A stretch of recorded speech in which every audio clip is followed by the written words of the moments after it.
अगर ऑनलाइन करना है तो डायरेक्ट उसी कॉलम में टाइप करना होगा ना ऐसा। एग्जैक्टली मैं वापस से रिकॉर्डिंग स्टार्ट कर रही हूँ। अमर, मुझे ये वाली आरटीआई मैं पिन कर रही हूँ, आप ये वाली आरटीआई निकालिए, एक सेकेंड। मैंडेटरी क्रच वैसे ये करण पंडित की, he was a student and last time भी मैंने इसी बच्चे की आरटीआई जो है डिस्कस की थी। इसने बहुत अच्छे से अपनी आरटीआई को ड्राफ्ट किया है, बहुत ही स्पेसिफिक ड्राफ्ट किया है, तो यही डिस्कस करते हैं। मेरी खुद यस की मैम। आरटीआई अभी स्टोरेज वो पूरी है तो इसीलिए दिख नहीं रही है। हम ये वाली आरटीआई डिस्कस करेंगे। Okay, is it visible? Yes ma'am. देखिए, इसके बाद आपको ड्राफ्ट करनी है आरटीआई, तो प्लीज मेक श्योर कि ये आपको जहां भी दिक्कत हो समझ आ जाए, और मुझसे पूछ लीजिएगा जहां पर भी दिक्कत होगी। स्टार्टिंग में आपको बोल्ड में ये लिखना है, application for seeking information under the right to information act 2005। A4 size page, उसमें टॉप पे ये लिख लेना है सेंटर में, application for seeking information. Font size कोई भी रखो, ठीक है। जनरली 12 या 12 और 14 जो है वो सही रहता है। अब एड्रेस ही किसको एड्रेस करे, तो to the public information officer, MCD, municipal corporation of Delhi. अब म्युनिसिपल कॉर्पोरेशन जो दिल्ली है उसका ऑफिस कहाँ है, ये पूरी डिटेल इन्होंने डाली है। शाहदरा, न्यू दिल्ली, उसका पिन कोड और फोन नंबर भी, ठीक है। ये सारा डाल दिया। ये आ गई हमारे एड्रेस ही की डिटेल। अब हम डालेंगे अपनी डिटेल कि मैं कौन हूँ जो आरटीआई लिख रहा हूँ। तो नेम ऑफ द एप्लीकेंट एक भी हो सकता है, एप्लीकेंट ज्यादा भी हो सकते हैं। तो करण पंडित है, who is a third year law student, ठीक है। अब करण पंडित का अपना एड्रेस डालना पड़ेगा, क्यों? क्योंकि आरटीआई का रिप्लाई उसको कहाँ पर आएगा, वो उसी के एड्रेस में आएगा जो उसने अपनी आरटीआई में मेंशन किया होगा। तो ये आ गया करण पंडित का एड्रेस, ठीक है। सब्जेक्ट आ गया information under the RTI act 2005, ये बिल्कुल क्लियरली सब्जेक्ट आ गया, sir oblique madam, the undersigned hereby require the following. अब आपको इस तरह से आरटीआई स्टार्ट करनी है, ठीक है। एक second, sorry. Particulars of information, तो ये आपने पहले जो है इस तरह से एक बना सकते हो, पर्टिकुलर्स ऑफ इंफॉर्मेशन की मुझे चाहिए क्या है इंफॉर्मेशन, थोड़ा सा मैं उसका डिटेल दूंगी, कौन सा डिपार्टमेंट है, क्या इंफॉर्मेशन चाहिए, कितने टाइम की इंफॉर्मेशन चाहिए, ठीक है। अभी क्वेश्चन नहीं हम ड्राफ्ट करें कि मुझे क्वेश्चन नहीं पूछ रही हूँ मैं, अभी सिर्फ अभी कौन सा डिपार्टमेंट है, कौन सी इंफॉर्मेशन है। तो कंसर्न डिपार्टमेंट जिससे मुझे इंफॉर्मेशन चाहिए वो क्या आ गया, MCD, municipal corporation of Delhi. आप इसी आरटीआई को फॉलो करिएगा जब ड्राफ्ट बनाओगे, ठीक है। पर्टिकुलर्स ऑफ इंफॉर्मेशन रिक्वायर्ड, तो इनको अभी जो डिटेल्स इंफॉर्मेशन रिक्वायर्ड है वो इन्होंने यहाँ पे लिख डाली है, किसकी इंफॉर्मेशन रिक्वायर्ड है। तो all the information that I want from you is, इनको ward number 50E and ward number 51E का जो है वो डिटेल चाहिए। वार्ड नंबर 50E जो है बाबरपुर है, वार्ड नंबर 51E जनता कॉलोनी है, AC 67 Babarpur, municipal corporation of Delhi, जो एमसीडी की जुरिस्डिक्शन के अंदर आती है।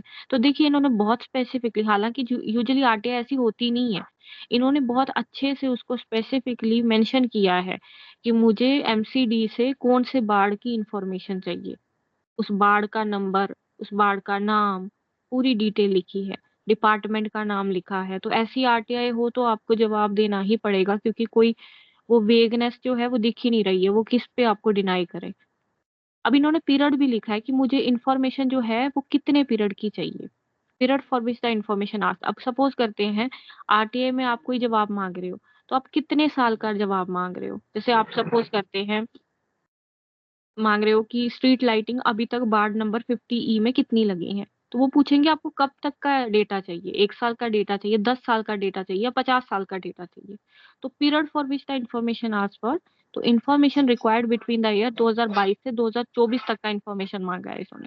यानी कि ward number 50E, ward number 51E का एमसीडी से इन्होंने 2022 से 24 तक का डिटेल मांगा है। अब आएंगे इनके क्वेश्चन पे, ठीक है। वो भी इन्होंने आगे स्पेसिफिकली वो कहते हैं ना, डिस्ट्रीब्यूट की है हर चीज।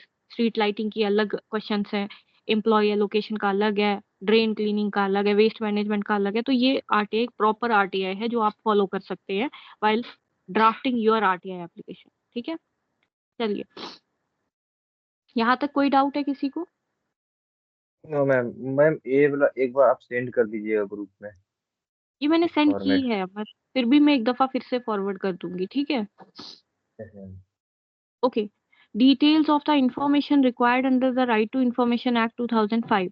तो अब इन्होंने जो मेन आरटीआई का पोर्शन होता है, यानी कि आपके क्वेश्चन उस डिपार्टमेंट से, जो पब्लिक अथॉरिटी से जो आप मांग रहे हैं, तो ये इंफॉर्मेशन इनको चाहिए अंडर द आरटीआई एक्ट। पहले इनको इंफॉर्मेशन जो इन्होंने डिवीजन किया है वो ड्रेन क्लीनिंग को लेके है, ठीक है। तो पहला क्वेश्चन इनका है, what is the schedule for cleaning of drains with in ward number 50E and 51E। तो उसी वार्ड को स्टिक रहते हुए इन्होंने पहला शेड्यूल मांगा है क्लीनिंग का, 2 वार्ड्स को लेके। दिल्ली को लेके नहीं, पूरा दिल्ली को लेके नहीं, सिर्फ 2 वार्ड को, सिर्फ 2 वार्ड को स्टिक करके, ठीक है। दूसरा, please provide detail of the last 3 instances when the drain in ward number 50E and 51E were cleaned, including dates and the extent of cleaning conducted. तो अब इन्होंने डिटेल मांगी है लास्ट 3 इंस्टेंसेस की, ठीक है, इन्हीं 2 वार्ड को बार बार। देखिए, अब आप ये कहेंगे कि ऊपर लिख तो दिया कि 51E और 50E का ही डेटा चाहिए, तो बार बार क्यों मेंशन करना। तो यही हमें being a student of law आपको बाकी लोगों से अलग करता है। We have to be very specific. हम जब ड्राफ्ट कर रहे हैं या जब हम आर्ग्यू करते हैं, हमें बार बार चीजें रिपीट करनी पड़ती हैं कोर्ट में, या फिर हमें कोई भी अपनी ड्राफ्टिंग में चीजें बार बार क्लियर करने के लिए वो करना पड़ता है। तो आपको बार बार मेंशन किया है इन्होंने कि please provide detail of last incentive and the drain in both these wards were clean, including dates and extent of cleaning conducted, ठीक है। तीसरा क्वेश्चन जो इनका ड्रेन क्लीनिंग को लेके ही है, again, are there any ongoing maintenance contract और agreement in place for the cleaning and upkeep of drains in ward number both these wards, if so please furnish copy of these agreements. तो ये इन्होंने drain cleaning को लेके इन दोनों wards का, यानी कि वार्ड नंबर 50E और 51E से, एमसीडी से 2 साल का डेटा मांगा है, 2022 से 2024 का, जो कि उन्होंने पहले ही मेंशन कर दिया है कि मुझे इसी 2 साल का डेटा चाहिए। अंडरस्टूड? यहाँ तक कोई डाउट? यहाँ तक कोई नो डाउट? मैम। ठीक है। तो अब देखिए, स्ट्रीट लाइटिंग का इन्होंने अलग से डेटा मांगा, क्योंकि अब म्युनिसिपैलिटी के अंदर ही आती है ना, स्ट्रीट लाइटिंग हो, ड्रेनेज क्लीनिंग हो, एम्प्लॉय एलोकेशन, वेस्ट मैनेजमेंट, ये सारा उसी का होता है ना, म्युनिसिपैलिटी का काम।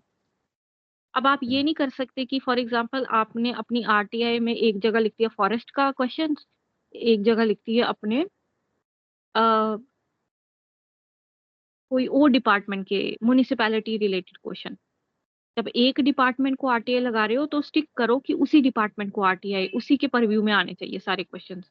तो मतलब अगर आप फॉरेस्ट डिपार्टमेंट को आरटीआई लगा रहे हो, या रूरल डेवलपमेंट को आरटीआई लगा रहे हो, या अर्बन डेवलपमेंट को आरटीआई लगा रहे हो, तो उसके क्वेश्चन उसी डिपार्टमेंट की जुरिस्डिक्शन के अंदर हों, ठीक है। एक नहीं है कि आप एक जगह वुमेन और चाइल्ड रिलेटेड मैटर का कुछ इन्फॉर्मेशन मांग रहे हो अपनी स्टेट से, और दूसरी जगह आप म्युनिसिपैलिटी रिलेटेड मैटर मांग रहे हो। You are getting my point, मैं क्या कहने की कोशिश कर रही हूँ everyone? Yes, at this please say yes और नो, अगर कोई डाउट है यस तो। Yes ma'am. अमर को ही क्लियर हो रहा है, what about others? Yes, is Ma'am, there it's any clear. Doubt? No, ma'am. Okay, perfect. So second is street lighting. यार थोड़ा सा कम्युनिकेट कर दिया करो, उससे क्या होता है कि इंसान को लगता है कि वो पढ़ा रहा है तो बच्चे को समझ आ रहा है। नहीं तो मुझे लगेगा कि मैं बोलती जा रही हूँ और आप लोगों को कुछ समझ ही नहीं आएगा। तो एटलीस्ट यस और नो बीच में बोल दिया करें, ठीक है। चलिए, स्ट्रीट लाइटिंग भी एमसीडी के जुरिस्डिक्शन में आता है। तो चलिए, अब स्ट्रीट लाइटिंग को इन्होंने अलग से उसको डिफाइन किया, सॉरी, स्ट्रीट लाइटिंग को अलग से स्पेसिफिकली पॉइंट बना के उसके क्वेश्चन ड्राफ्ट किए हैं। How many streetlights are installed within the jurisdiction of ward number 50E and 51E? Again दोनों वार्ड्स का मेंशन किया है, कितनी स्ट्रीट लाइट मेंशन है इंस्टॉल की गई, और पीरियड कौन सा है, एनीवन? को कितनी इंस्टॉल की गई, कब से कब तक? 22 से मैम 24 पीरियड। तक. एब्सोल्युटली 22 से वो ऊपर ये दे चुके हैं पहले ही कि मुझे सिर्फ आपका पीरियड ऑफ इंफॉर्मेशन 2022 से 24 तक चाहिए। इट मीन्स कि उनको पता है कि ये 2 साल का ही सारा डिटेल मांग रहा है, ठीक है। Second question is, what is the procedure followed for the installation, maintenance and repair of street lights in ward number 51E, 50E and 51E। तो व्हाट इज द प्रोसीजर, ठीक है, वो मांगा है। अगेन दोनों वार्ड्स का मांगा है। तीसरा इन्होंने जो क्वेश्चन पूछा है, बहुत अच्छे से इन्होंने क्वेश्चन ड्राफ्ट किए हैं। Please provide records of number of complaints received regarding malfunctioning और non operational street lights in ward number 50E and 51E over the past 2 years along with the action taken on each complaint। ठीक है, ये actual में इन्होंने RTI लगाई थी और इनको जवाब भी मिले थे, तो ये ध्यान से देखिएगा। तो ये आ गया आपका 50E और 51E का इन्होंने फिर से एक वो किया। अब इन्होंने थर्ड जो डिवीजन की है अपनी आरटीआई की, वो मांगी है एम्प्लॉय एलोकेशन को लेके डिटेल, अगेन फिर से एमसीडी से मांगी है। How many male and female employees are currently allocated to work within the administrative boundaries of both these wards? ठीक है, फिर इन्होंने please provide information on the rules and responsibility assigned to each gender of employee allocated to work in both these wards। And last जो इनका question की division हुई है वो वेस्ट मैनेजमेंट को लेके क्वेश्चन है। What measures are in place for waste management in ward number 50E and 51E particularly regarding segregation, collection and disposal of solid waste। एक सेकेंड दीजिए मुझे।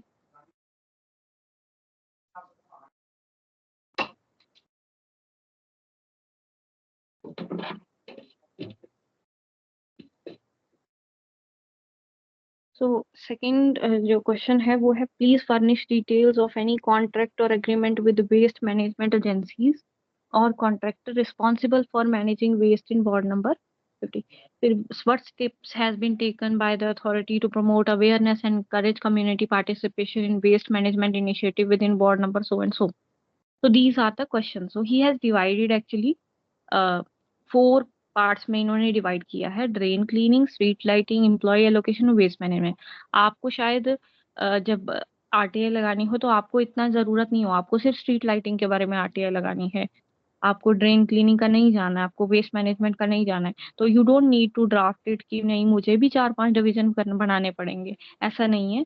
आपको अगर सिर्फ स्ट्रीट लाइटिंग को लेके अपने एरिया के बारे में पूछना है तो आप सिर्फ स्ट्रीट लाइटिंग पे ही स्टिक कर सकते हो।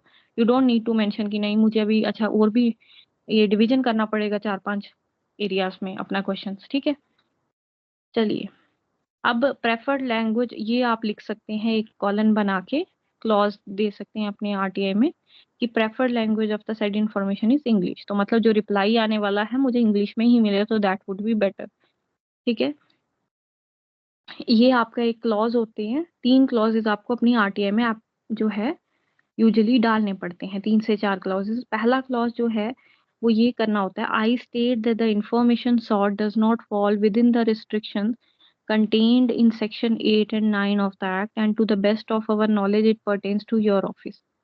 These 4 clauses are mandatory clauses, you have to mention at the end of your RTI application ना, अपने क्वेश्चन ड्राफ्ट करके ये आपको लिखना ही लिखना है कि पहला तो आपने ये बताया कि मेरा जो इन्फॉर्मेशन जो मैं मांग रही हूँ या मांग रहा हूँ वो सेक्शन 8 और 9 जो है आरटीआई एक्ट उसमें फॉल नहीं करता, क्योंकि सेक्शन 8 और 9 में जो क्वेश्चंस हैं जो टॉपिक्स हैं वो उनमें रिस्ट्रिक्शन लगाई गई है, उस पे आप आरटीआई नहीं मांग सकते। वह आप ये नहीं मांग सकते कि इंडियन आर्मी का नेक्स्ट क्या प्लान है, ठीक है ना। कुछ कॉन्फिडेंशियल इन्फॉर्मेशन होती है, कुछ सिक्योरिटी ऑफ स्टेट को लेके इन्फॉर्मेशन होती है दैट कांट बी डिस्क्लोज, उसको सेक्शन 8 और 9 में कुछ इन्फॉर्मेशन है वो आप आरटीआई में नहीं मांग सकते। तो आपको ये बताना है कि मेरी जो इन्फॉर्मेशन जो मैं मांग रहा हूँ वो इसमें फॉल नहीं होती है। ठीक है, सेकंड आपको यस जो मैम। क्लॉज ठीक है, सेकंड आपको जो क्लॉज मेंशन करना है वो करना है in case the subject matter or any of the information is held by or related to another public authority, you are requested to transfer the application or such part of it as may be appropriate to that other public authority within an intimation to the undersigned, that is Mr. Karan Pandit, under section 3 clause 2 subsection 3 of the section 6 subsection 3 of the RTI Act। अब ये बहुत important है। Suppose करते हैं आपने एक ऐसी RTI draft कर दी जिसमें आधे क्वेश्चन जो हैं उसका इंफॉर्मेशन, चलो मेरे को 2 डिपार्टमेंट बताओ जहाँ पे आपने एक आरटीआई ड्राफ्ट किया और उन्होंने 2 डिपार्टमेंट से आपने क्वेश्चन मांगे हैं एक ही आरटीआई में, लेकिन आपको नहीं पता, आपको लग रहा है कि एक ही डिपार्टमेंट के पास ये क्वेश्चन आंसर्स है मेरे। एनीवन? हो सकता है मैम। हाँ, but can you give me an example of 2 department? For example आपने एक ऐसी आरटीआई ड्राफ्ट की जिसमें आपने एक ऐसी इंफॉर्मेशन मांगी है जो रूरल डेवलपमेंट डिपार्टमेंट के पास है, और दूसरी जो आपने उसी आरटीआई में कुछ ऐसी इंफॉर्मेशन मांगी है जो फॉरेस्ट डिपार्टमेंट के अंडर है। अब आपको नहीं पता कि कौन सा एरिया फॉरेस्ट के अंदर आना था और कौन सा रूरल के अंदर आना था, ठीक है। बहुत बार ऐसा होता है ना कि आपको नहीं अवेयरनेस होती है। तो जब आपने ये सेक्शन 6 क्लॉज 3 वाला ये क्लॉज मेंशन कर दिया ना आरटीआई अपने एप्लीकेशन में, अब ये रिस्पॉन्सिबिलिटी आपके पब्लिक इंफॉर्मेशन ऑफिसर की होगी जिसको आपने भेजी है आरटीआई, कि वो उस एप्रोप्रिएट डिपार्टमेंट को आपकी आरटीआई ट्रांसफर करे। फॉर एग्जांपल आपने public information officer rural development department जो है आपकी स्टेट का, उसको या आपके डिस्ट्रिक्ट का, आपने उसको एप्लीकेशन मूव की अपने, सपोज आप दिल्ली से हैं, मुंबई से हैं, कहीं चेन्नई से, कहीं से भी हैं, आपने अपनी स्टेट के रूरल डेवलपमेंट डिपार्टमेंट को आरटीआई लगाई। अब आपके जो क्वेश्चन थे वो थोड़े ऐसे थे कि जो फॉरेस्ट डिपार्टमेंट के परव्यू में आती हैं, मतलब उसकी जुरिस्डिक्शन फॉरेस्ट डिपार्टमेंट के पास है। तो अब सपोज करते हैं आपके तो 30 दिन वेस्ट हो जाएंगे, तो ऐसे में आप क्या करोगे, ये वाला क्लॉज डाल दोगे, जिससे अब ये रिस्पॉन्सिबिलिटी शिफ्ट हो जाएगी। यानी कि अब ये आपकी रिस्पॉन्सिबिलिटी नहीं है कि पहले आपको डिपार्टमेंट ढूंढना पड़ेगा। आपने बस लिख दिया ये कि मेरे अगर आरटीआई में कोई भी ऐसी इंफॉर्मेशन है जो किसी और डिपार्टमेंट के पास है, या कुछ ऐसे क्वेश्चंस हैं जिसकी इंफॉर्मेशन किसी और डिपार्टमेंट के पास है, तो you are requested to transfer my application और such part of it as may be appropriate to any other public authority with the intimation to the undersigned. मतलब आपको भी एक चिट्ठी आएगी इसी डिपार्टमेंट से कि आपका क्वेश्चन नंबर 1 से 3 तक तो हमारे पास जवाब है, लेकिन क्वेश्चन नंबर 4 और 5 का जवाब जो है वो फॉरेस्ट डिपार्टमेंट के पास है। तो एज पर सेक्शन 6 और सब सेक्शन 3 जो है आरटीआई एक्ट, हमने फॉरेस्ट डिपार्टमेंट को आपकी आरटीआई के 3, 4, 5 वाले क्वेश्चन जो हैं वो ट्रांसफर कर दिए हैं। अंडरस्टूड? ये चीज समझ आई? यस मैम, ये बहुत इम्पोर्टेंट।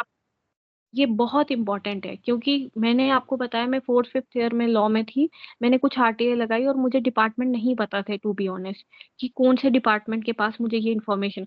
अब जैसे आजकल के बच्चे तो चलो ज्यादा नॉलेजेबल हैं, लेकिन क्या होता है कि कभी कभी आपको नहीं पता चलता है कि यार जो मैंने ये इन्फॉर्मेशन मांग रहा हूँ ये फॉरेस्ट में आएगी, रूरल में आएगी, या फिर ये तहसीलदार के पास मिलेगी, डीसी ऑफिस में मिलेगी, कहाँ मिलेगी। ऐसा हो सकता है, चांसेस हैं। Yes ma'am. Am I correct? What about other students? मतलब आपको हर टाइम पता रहने वाला है कि मैंने कौन से डिपार्टमेंट में आरटीआई लगानी है और कौन सा डिपार्टमेंट के पास ये आंसर्स होंगे। फॉर एग्जांपल अगर आपको मैटरनिटी बेनिफिट एक्ट के तहत या फिर डोमेस्टिक वायलेंस एक्ट में कितनी अभी तक कंप्लेंट फाइल हुई हैं इस डिस्ट्रिक्ट में, आपको कहाँ से मिलेगी वो इन्फॉर्मेशन। या आपको अगर चाइल्ड सेक्सुअल अब्यूज के कितने मैटर आपके डिस्ट्रिक्ट में हैं रजिस्टर्ड, आपको कहाँ से वो इन्फॉर्मेशन मिलेगी। ठीक है, तो ऐसे में आपको ये क्लॉज मेंशन करना पड़ेगा, उससे आपको बहुत हेल्प हो जाएगी। ठीक है, चलिए आगे बढ़ते हैं। अब क्योंकि आरटी एक क्लॉज और ऐड करेंगे अपनी आरटीआई एप्लीकेशन में कि I am also the citizen of India and I am eligible to seek information under the right to information act, क्योंकि अगर आप सिटीजन नहीं हो तो आपको ये राइट अवेलेबल नहीं है। एंड लास्ट क्लॉज जो है वो फीस को लेके है, आरटीआई को 10 रुपए फीस लगती है यूजुअली। तो उसमें आपने ये डिक्लेरेशन देनी है कि एप्लीकेंट यानी कि me, I have attached a postal order of ₹10 bearing number. वो पोस्टल ऑर्डर जब आप किसी पोस्ट ऑफिस से खरीदते हो तो उसमें एक नंबर होता है, वो लिखना है। किस तारीख को पोस्टल ऑर्डर खरीदा है वो लिखना है। इन और ever favour of the account officer of the concerned PIO and application fees.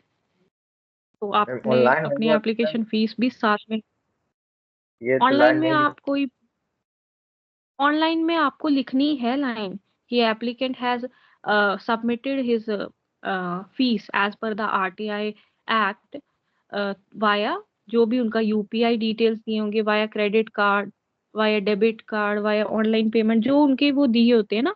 जैसे ऑनलाइन पेमेंट में बहुत सारे ऑप्शन दिए होते हैं ना, आप यूपीआई के थ्रू पेमेंट कर सब सकते हो, डिटेल्स क्रेडिट कार्ड के थ्रू कर सकते हो, डेबिट कार्ड के थ्रू कर सकते हो। जिस भी वे से आपने वो 10 रुपए उनको सबमिट किए हैं, आपने वो लिखना पड़ेगा कि मैंने डेबिट कार्ड से किए हैं, या मैंने चेक से किए हैं, या मैंने यूपीआई से किए हैं। ठीक है, वो आपको मेंशन करना पड़ेगा। अब ये आ गया प्लेस। प्लेस यानी कि जहाँ से आप ये आरटीआई लिख रहे हो, और डेट किस तारीख को आप ये आरटीआई फाइल कर रहे हो। लास्ट में आएगा एप्लीकेंट और एप्लीकेंट का नाम और यहाँ पे आएगा एप्लीकेंट का सिग्नेचर। ये हो गई आपकी आरटीआई। अब आपको यही आरटीआई जो है वो फॉलो करनी है वाइल ड्राफ्टिंग योर आरटीआई। इस क्लास के बाद मैं आपको 3 टॉपिक्स दूंगी जिसपे आपको आरटीआई ड्राफ्ट, उनमें से एक चूज करके आपको आरटीआई ड्राफ्ट करनी है। Is it okay for everyone? Yes ma'am. Ma'am ये पीडीएफ एक बार सेंड कर दीजिएगा। मैं अभी सेंड कर देती हूँ अमर ये, लेकिन आप लोग मुझे बताइए कि is it okay for everyone? Yes ma'am. Mrinal, Manya, सबको ठीक यस है? Ma'am, it's fine. Yes ma'am. चलिए, परफेक्ट। सो मैं आपको 3 टॉपिक दूंगी इस क्लास के बाद। उस 3 टॉपिक के बेसिस पे आपने उनमें से एक चूज करके जो आपको अच्छा लग रहा है आपको आरटीआई ड्राफ्ट करनी है। चलिए, ये मैं आरटीआई आप लोगों को सेंड कर रही हूँ ग्रुप में वापस से। आपको यही फॉलो करना है फॉर्मेट। और ये असाइनमेंट जो है आप मेरे को मंडे के शाम तक जमा करा दो, ठीक है? ताकि मंडे को छुट्टी है मुझे भी कोर्ट में, तो मंडे को मैं शाम को आपकी सारी आरटीआई जो है वो चेक कर लूँ, ठीक है? ये वाली आरटीआई आपको फॉलो करनी है। अब बढ़ते हैं लीगल नोटिस की तरफ। सो आपको क्या समझ आता है लीगल नोटिस से? What do you understand by this term legal notice? One by one, Manya, Mrinal and Amar, 3 ही स्टूडेंट है तो आप बताएं। मैम लीगल नोटिस एडवोकेट के थ्रू दिया जाता है और उनका जवाब भी एडवोकेट के थ्रू एडवोकेट को दिया जाता है, वो क्लाइंट को नहीं दिया जाता है। क्लाइंट हम्म। का ही मैटर एक बार पहले से प्रायर इंफॉर्मेशन होता है कि आप का ये गलती आप मान लीजिए तो फिर हम सू करने वाले हैं आपको कोर्ट में, ऐसा कुछ। Okay, and what about you? मतलब बाकी स्टूडेंट भी, मान्या, मृणाल, आप क्या समझते हैं लीगल मैम, नोटिस टर्म से? लीगल लीगल नोटिस वही हुआ कि अगर हम किसी के अगेंस्ट कोई लीगल प्रोसेस स्टार्ट करने वाले हैं तो हमें उनको अवेयर कराने के लिए एक नोटिस इशू यस करना मैम। पड़ता है जो उनको सर्व हो जाए। आपकी वॉइस ब्रेक हो रही है बेटा। Ma'am, is it fine now? Poor connection. Poor connection मेरा ही है। ओके मान्या, आपने क्या यस बोला मैम। बच्चे? इससे आप एक दफा मैम रिपीट करेंगे? जी, अगर मैम हम किसी के अगेंस्ट कोई लीगल प्रोसेस स्टार्ट करने वाले हैं तो हमें उनको एक नोटिस सर्व करना पड़ता है ताकि हम उनको भी अवेयर करा दें कि उनके अगेंस्ट ऐसे-ऐसे कुछ लीगल प्रोसेस हम इनिशिएट करने वाले हैं। परफेक्ट। एंड मृणाल, आप कुछ लीगल नोटिस के बारे में जानते हो बेटा?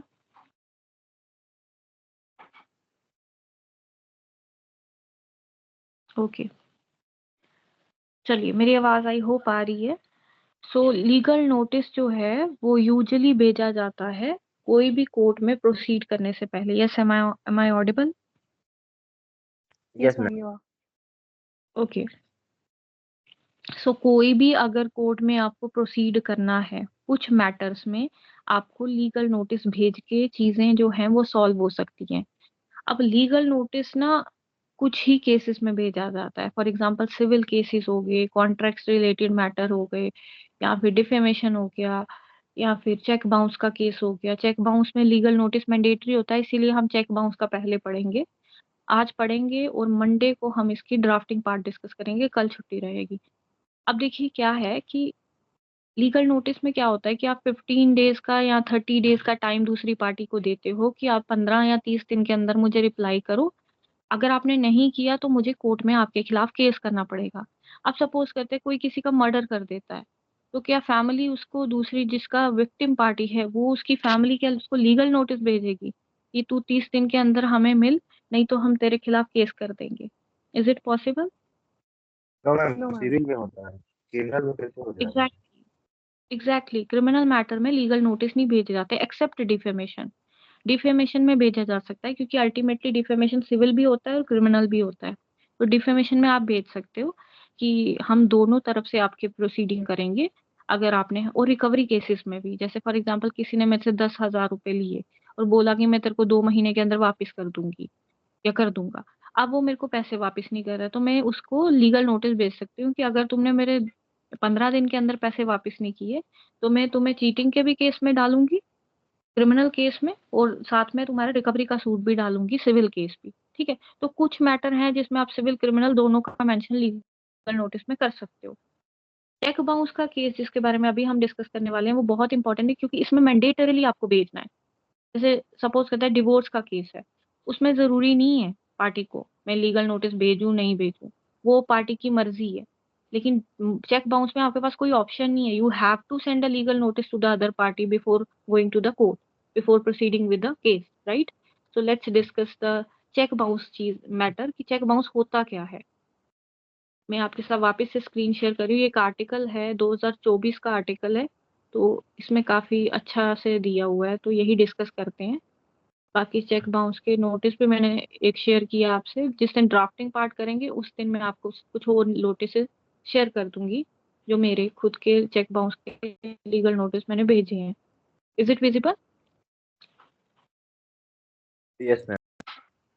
ओके, सो ये आप अपनी अपनी स्क्रीन में भी ओपन कर सकते हैं। When a cheque received from the drawer of the cheque is presented to the bank for payment and it gets rejected and returned by the bank unpaid, the check is said to be bounced। तो check bounce होता क्या है basically? For example मुझे किसी ने check दिया, मैंने किसी को पैसे दिए 1 लाख रुपए और उसने मुझे as a security cheque sign करके दिया कि ये लो तुम 2 महीने बाद ना पैसे बैंक से निकाल लेना। अब मैं बैंक में गई 2 महीने बाद, मैंने बैंक में चेक लगाया, चेक जो है वो रिटर्न हो गया, रिजेक्ट हो गया। ठीक है, अब ये चेक जो रिटर्न हुआ है, रिजेक्ट हुआ है बाय द बैंक की अनपेड, वो चेक को ट्रीट किया जाएगा कि चेक बाउंस हो गया है। ठीक है, the drawer of the cheque is a person who is a drawer. ये दो टर्म्स यहाँ पे यूज होती है, पेई और ड्रॉअर, चेक बाउंस के केस में। ड्रॉअर कौन होता है? Drawer of the cheque is a person who signs the cheque for payment of the amount to the payee. ठीक है, फॉर एग्जाम्पल जिसने मेरे से 1 लाख रुपया लिया और उसने मेरे को चेक लिख के दिया, ठीक है, उसने साइन किया चेक 1 लाख का, ये लो अभी मुझे अर्जेंटली चाहिए, तुम 2 महीने बाद ये पैसे बैंक से निकाल लेना। ठीक है, that person is a drawer. पेई कौन हुई? Yes, anyone? पेई मैम इज मी। जो यस मैम जो हाँ, रिसीव करेंगे। इस एग्जाम्पल से देखा जाए तो पेई मैं हूँ जिसने दिए पैसे।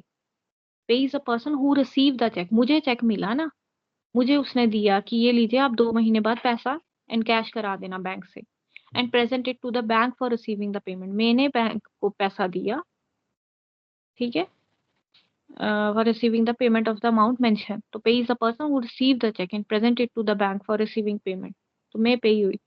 सो there are several reasons where the cheque can bounce. बहुत सारे रीजन की वजह से चेक बाउंस हो जाता है। वो क्या क्या रीजन होते हैं? ये बहुत बार ना कई बच्चों को डाउट होता है कि चेक बाउंस जो है वो कौन से रीजन के तहत चेक बाउंस आएगा। क्या हर बार जब चेक अनपेड आ गया तो बाउंस होगा, या फिर एक दो कारण से ही चेक बाउंस होगा? तो ये प्लीज ध्यान से देखिएगा। सच एज रॉन्ग डेट, उसने डेट गलत मेंशन की अपने ना चेक में, मुझे बोला जाके उस दिन निकाल लो, डेट गलत मेंशन की है। Mismatch of the figures, mismatch कर रही है फिगर्स। ठीक है, words of the payment amount वही मिसमैच हो रही है, सिग्नेचर मिसमैच हो रहे हैं, चेक डैमेज्ड है। But these are the minor reason for cheque bounce, इसमें कोई बड़ी गलती नहीं है। फॉर एग्जाम्पल चेक डैमेज है तो ये मे बी आप ही से वो फट गया हो चेक 2 महीने जेब में रख के, ये माइनर रीजन है। And another reason can be issued by the drawer rectifying the mistake in the cheque and pay the amount to the payee. When the cheque is presented to the bank for payment and it bounces, the bank will return the cheque along with the return memo. आपको एक return memo मिलता है जिसमें reason लिखा होता है कि return क्यों कर रहे हैं। फॉर एग्जाम्पल आपने 1 लाख का चेक लगाया, आपने कहा कि ये एनकैश कर दीजिए, बैंक ने आपको रिटर्न मेमो के साथ वो रीजन ऑफ रिटर्न रिटर्न में आ जाता है, वो टाइप्ड होता है, वो आपको आपका चेक रिजेक्ट कर दिया। उसमें रिजेक्ट का जो bank the reject the cheque due to insufficient fund, की इसके अकाउंट में इतने फंड्स ही नहीं है, ऐसे में चेक बाउंस कंसीडर किया जाएगा। Then notice can be issue to the drawer and legal action can be taken against him. ठीक है, सपोज करते हैं मैंने बैंक में 1 लाख का चेक लगाया, अब चेक ने कहा कि आप इसके अकाउंट में इनसफिशिएंट अमाउंट है, 1 लाख रुपया है ही नहीं है, इसके पास तो हार्डली 1,000 है अकाउंट में, और चेक मेरा वापस आ गया और बैंक ने रिजेक्ट कर दिया, और उस नोटिस में लिखा था जो रिटर्न मेमो आया, इनसफिशिएंट फंड्स। अब जैसे ही मेरे पास वो रसीद आई, मैं उस ड्रॉअर को नोटिस इशू कर सकती हूँ और उसके खिलाफ लीगल एक्शन ले सकती हूँ under the negotiable instrument act, NIA Act. Sorry, NI Act.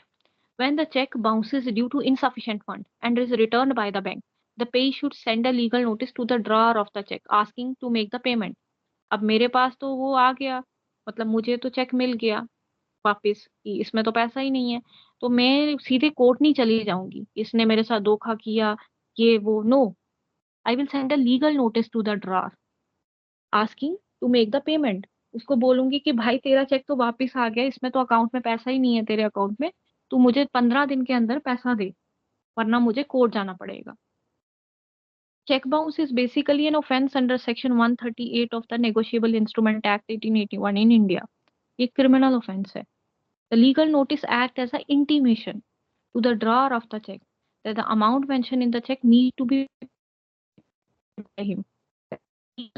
Be taken the NI Act in the respective court.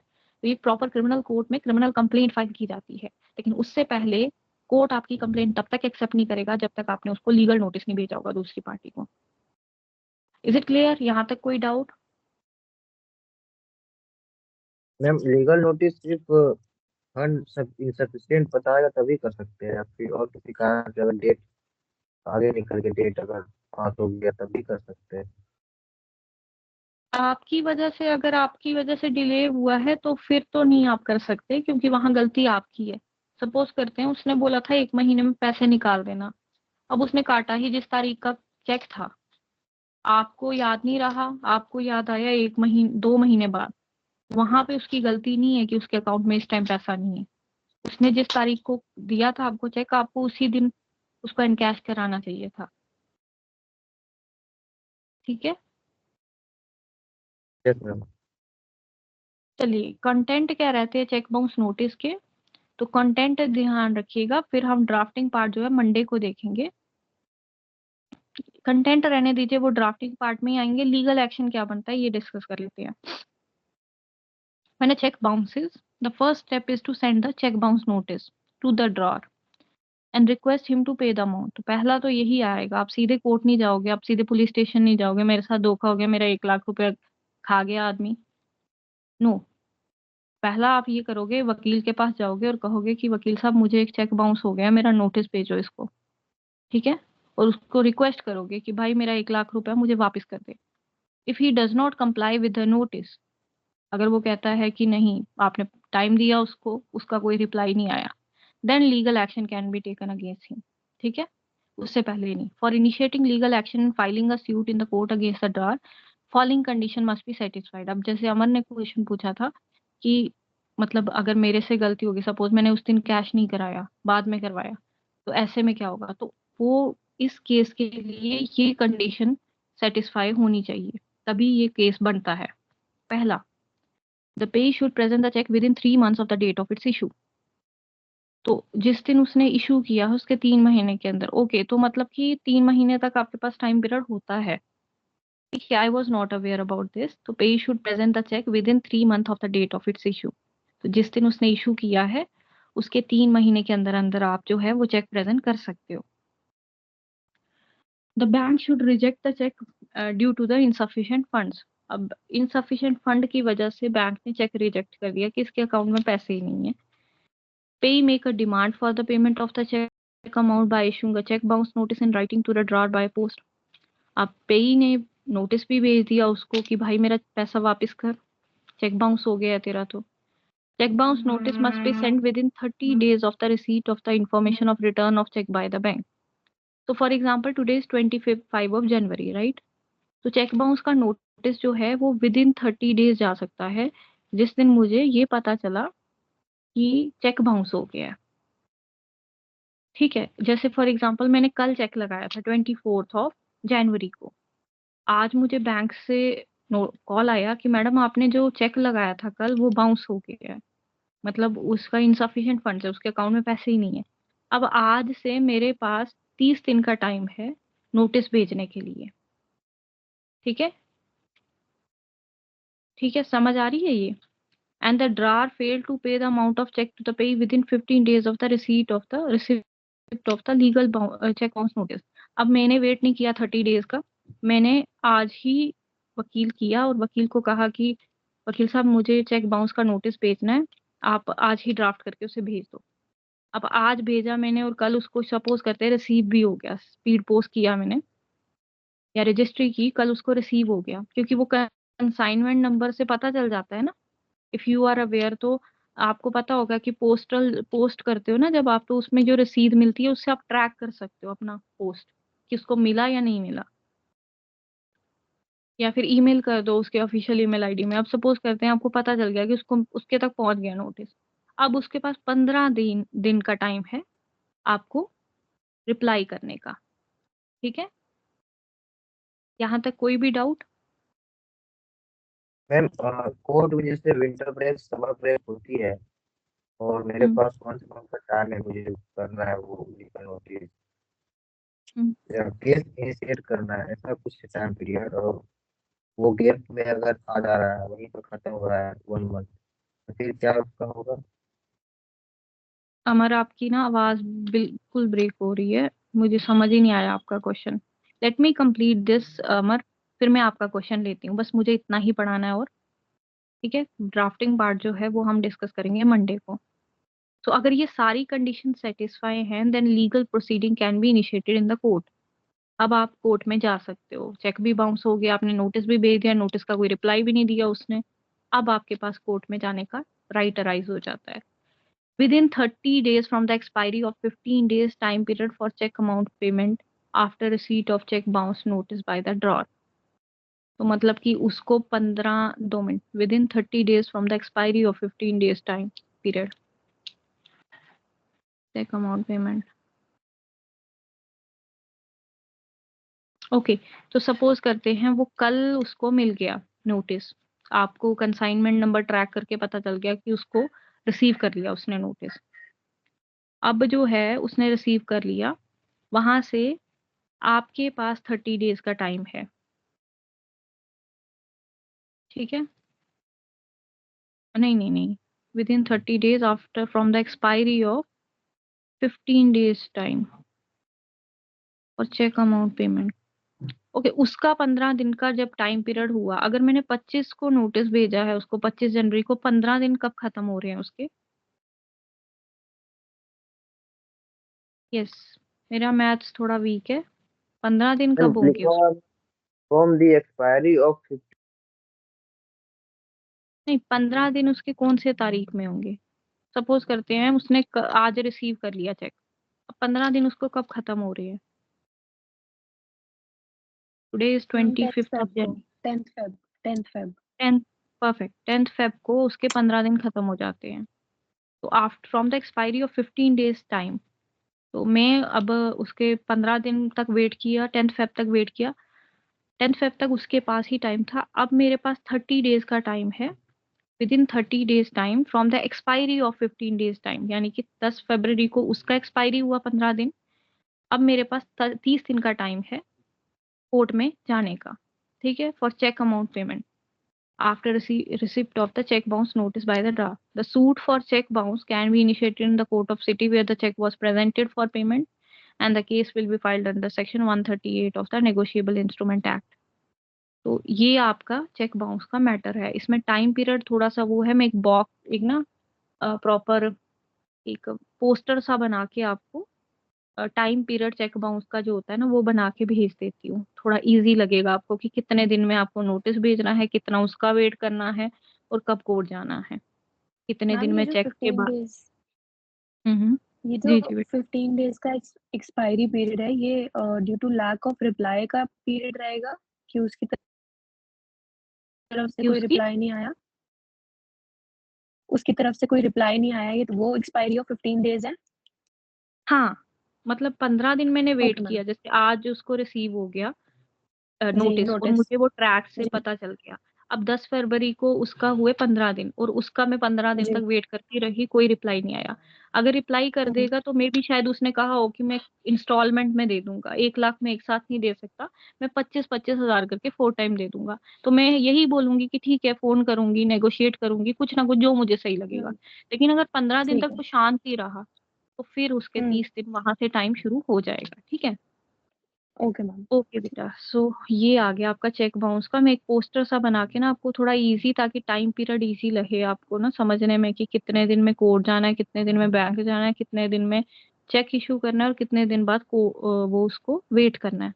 ये एक पोस्टर में इजी लैंग्वेज में बना के थोड़ी देर में भेज देती हूँ।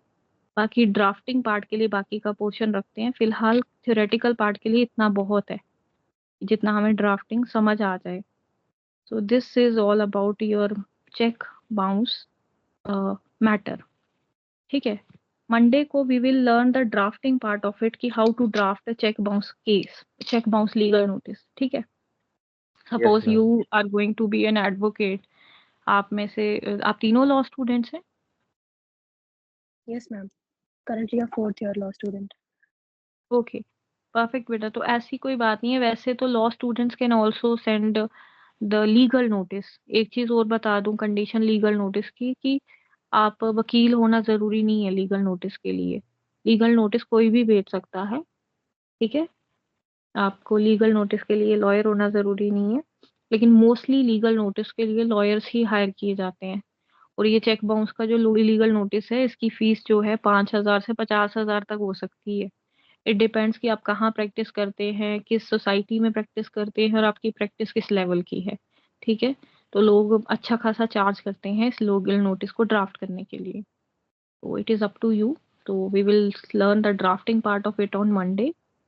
आज के लिए इतना ही है। मैं आपको असाइनमेंट दे देती हूँ, कोशिश करिएगा मंडे तक आप एक एक आरटीआई बना के रेडी रखें। ठीक है, चलिए बेटा, कोई सवाल, यस कोई मैम। सजेशन? यस। मैम वो पूछ रहा था मैं कि अगर समर ब्रेक या विंटर ब्रेक चल रही है कोर्ट में, और वो जो 30 डेज है फाइल करने का, सू करने का, चेक बाउंस का, उस बीच में अगर वो कॉल कर रही है, वो समर ब्रेक या विंटर ब्रेक है, तो फिर कैसे होगा? वो एक्सक्लूड हो जाएगा। जैसे फॉर एग्जांपल मैंने कल का एक केस फाइल किया है, तो मुझे भी यही डर था, क्योंकि रिस्टोरेशन की एप्लीकेशन जो है 30 दिन का टाइम होता है। मैं काफी ऑलरेडी लेट हो गई थी, तो मैंने फाइलिंग सेक्शन में जाके पूछा कि ये केस मेरा कब लगेगा। वो कहते 3 फरवरी को लगेगा, छुट्टियों के बाद। अभी कोर्ट में विंटर वेकेशन चल रही है। तो वो कहते, मैंने कहा तब तक तो मेरा हो जाएगा पीरियड। कहते आपने फाइलिंग कर दी है, वो मैटर करता है। बाकी आपके ये सारे डेज एक्सक्लूड हो जाएंगे उसमें।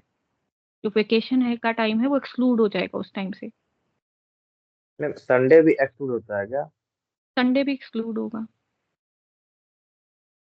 अगर कोई क्रिमिनल में है, क्रिमिनल चार्ज में कोई अंदर में है, जेल में, और उस बीच में ऐसा हो जा रहा है ब्रेक, तब? क्रिमिनल चार्ज में क्या है?